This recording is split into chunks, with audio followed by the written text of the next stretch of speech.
Collections ఇప్పుడు gents wear లో కూడా ఫ్యాక్టరీ రేట్స్ కి shirts and jeans and formal pants ఇవ్వబడును. అవునండి, మ్యానుఫ్యాక్చరింగ్ రేట్స్ కి ఇవ్వబడును. 4 బ్రాండెడ్ షర్ట్స్ కొంటే ఒక షర్ట్ ఫ్రీ కేవలం 999 రూపాయలకే. షర్ట్ కలర్ పోయినా ష్రింక్ అయినా ఒక షర్ట్ కి 2 షర్ట్స్ ఫ్రీగా ఇవ్వబడును.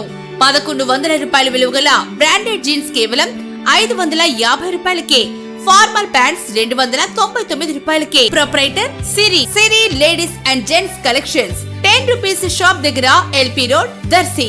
అక్రమ్ మద్యం విక్రయాలను అలాగే బెల్ట్ షాపుల్లో మద్యం విక్రయాలను అరికట్టేందుకు ఎక్సైజ్ శాఖ అధికారులు ఆకస్మిక దాడులు నిర్వహిస్తున్నప్పటికీ అక్రమ మద్యం అమ్మకాలు, బెల్ట్ షాపుల్లో మద్యం అమ్మకాలు పలు చోట్ల యథేచ్ఛగా జరుగుతూనే ఉండటం బాధాకరమైన విషయం. ప్రధానంగా దర్శి పట్టణంలోని పలు ప్రధాన ప్రదేశాల్లో రాత్రింబవుళ్లు అక్రమ మద్యం అమ్మకాలు, అలాగే ఎంఆర్పి ధర కన్నా కూడా ఎక్కువ ధరకు అమ్ముతున్నట్లుగా విశ్వసనీయమైన ఆరోపణలు వినిపిస్తున్నాయి. రాత్రి లైసెన్స్ షాపులు మూసివేసినప్పటి నుంచి మరుసటి రోజు ఉదయం మరలా షాపులు తెరిచేంత వరకు అక్రమ మద్యం అధిక ధరలకు అమ్మకాలు జరుగుతున్నట్లు ప్రచారం జరుగుతుంది. ఇది ఎక్కడి మందు, ఎవరి నుంచి వచ్చిన మందు, ఎవరు తెచ్చిన మందు అనేది నిర్వాహకుల అనుకూలతను బట్టి ఉంటుండగా పలువురు మందుబాబులు ఉదయం వేళలోనే రోడ్డు డివైడర్లపై మద్యం మత్తులో పడిపోయి కనిపిస్తున్నారు.